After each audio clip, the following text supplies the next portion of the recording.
Writing class, welcome back to another lesson. You all did such an amazing job yesterday's lesson, making sure to indent each of your paragraphs, making sure each sentence was punctuated correctly, making sure there weren't any unclear words, and you guys did a great job with our new check, which was to write at least one sentence that named 3 or 4 things. So great work. For today's lesson, we're going to be looking at lesson 32, parts A through D. So for part A, I just want to highlight a few things that I've noticed. In some of our previous lessons where we did this activity, some of you guys were getting a little bit confused with what we need to do.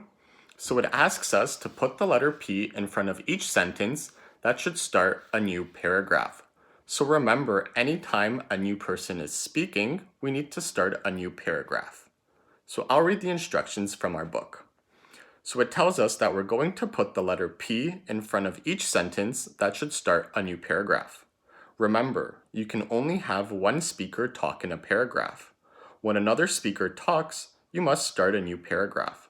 So I'll read the passage. A baby bear was running through the forest when it smelled honey. It looked up and saw a beehive.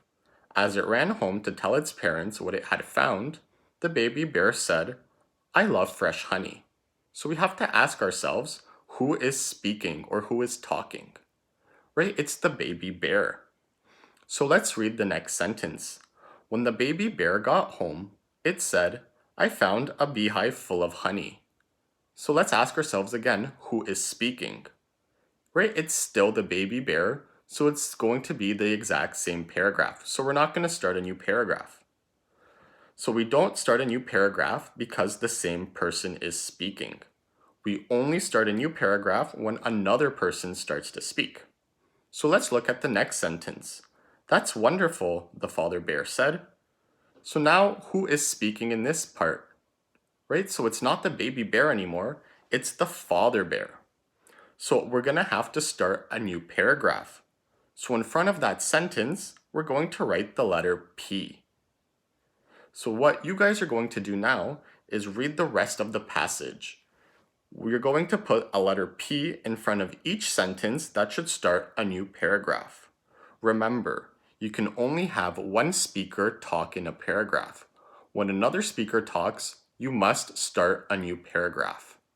So you guys can pause the video now, work on part A. Remember to put the letter P in front of each sentence that should start with a new paragraph. So anytime a new person speaks, you'll have to put the letter P. So you can pause the video now, and I will see you guys in part B. So welcome back to part B. So the title of this section is Editing, and we're going to look at the pronouns he, she, it, and they. So let's look at part B. I'll read the instructions. Fix up the 4 unclear words in the passage. The words he, she, her, and him are clear if we know the person who the word refers to. The word it is clear if we know the thing that the word is referring to. And the word they is clear if we know the group the word is referring to. So this passage has 4 unclear words. You have to cross out the unclear words and write the name of the person or things that it is referring to. And we also, if you look at the top, we have 3 images which are going to help you find out if it's clear or unclear. So I'll read the first sentence. One day, Tom and his dog went to the park with a frisbee. The next sentence says, the dog loved to play with the frisbee and wagged its tail as they went to the park. The word they is clear in that sentence that I just read. We know that the word they refers to Tom and his dog. The next sentence says, as Tom and his dog played, they came out of the woods to watch. Is there an unclear word in that sentence? Right, there is. So let's try to find what the unclear word is. Right, it's the word they. So we have to replace the word they with a word that is clear. So if we look at that first picture, who came out of the woods to watch? Right, it's the 2 bear cubs. So we're going to cross out the word they and replace it with 2 bear cubs. So now I want you to read the rest of the passage on your own and look at the pictures to help you. If the word he, she, it, or they is unclear, then you're going to cross out the word. Remember the name of a person or thing. Remember there are 4 unclear words altogether, and what you're going to have to do is cross out the unclear word and write the name of the person or the name of the thing or things. So you can pause the video now, and then I will see you in part C. Remember, for part B, there are 4 unclear words. So we did the first one together, so there will be 3 more for you to find. So let's look at part C. It tells us that the writer forgot to punctuate sentences that tell the exact words somebody said. So we're going to read the passage, and then you're going to fix up the sentences so that they tell the exact words that somebody said. So I'll read the first 2 paragraphs for you. We'll do them together, and then I want you to do the last paragraph on your own. So the first sentence in our first paragraph says, late one night, Ellen was watching television with her friend Susan. Right? There's no exact words anybody said, so we don't have to change anything in that sentence. The next sentence says, suddenly, they heard a loud boom. Once again, there's no exact words in that sentence, so we're going to leave it alone. The next sentence says, what was that? Ellen said. Right? We know that that has exact words because it has our keyword said. So what we have to do is figure out what were the exact words that Ellen said. Right? It was, what was that? So around the words, what was that, we're going to put our quotation marks.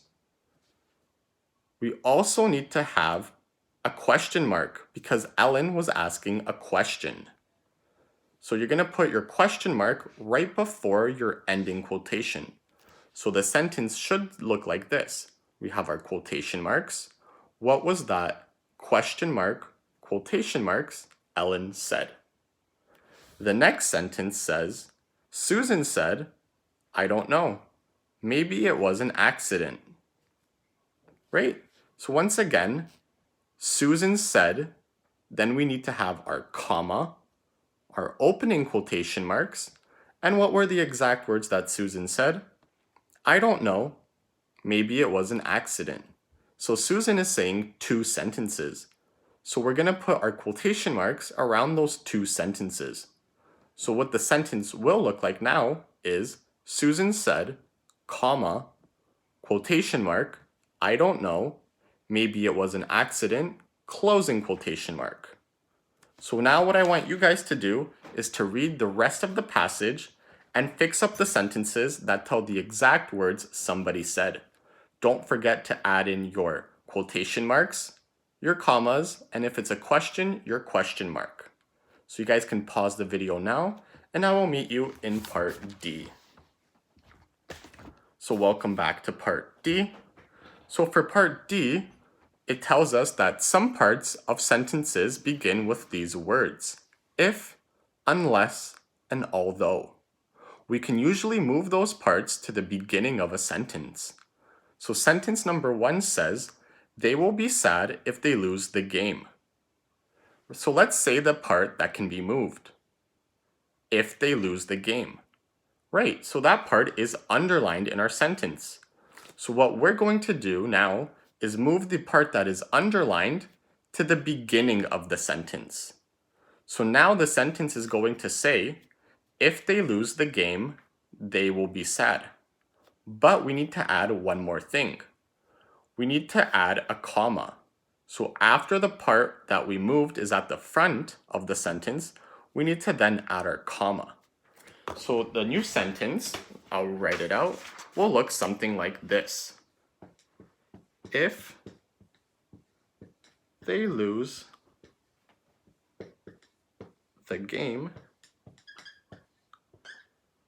they will be sad. Just like that. All I did is I moved the part that was underlined, which is this part, right in your book, it's written at the end of the sentence. All I did is I moved it to the beginning of the sentence, but I needed to make sure to add my comma right after that part. And then I rewrote the part that was at the beginning of the sentence at the end of the sentence, but I made sure to start the T and they with a lowercase. So all I want you guys to do now is look at sentence 2 and 3. The part that is underlined, you're going to move that to the beginning of the sentence, and then you're going to have to add your comma, and then the part that was at the beginning of the original sentence will go to the end of the sentence. So great job, guys. I hope you have an awesome weekend, and I'll see you in our next lesson.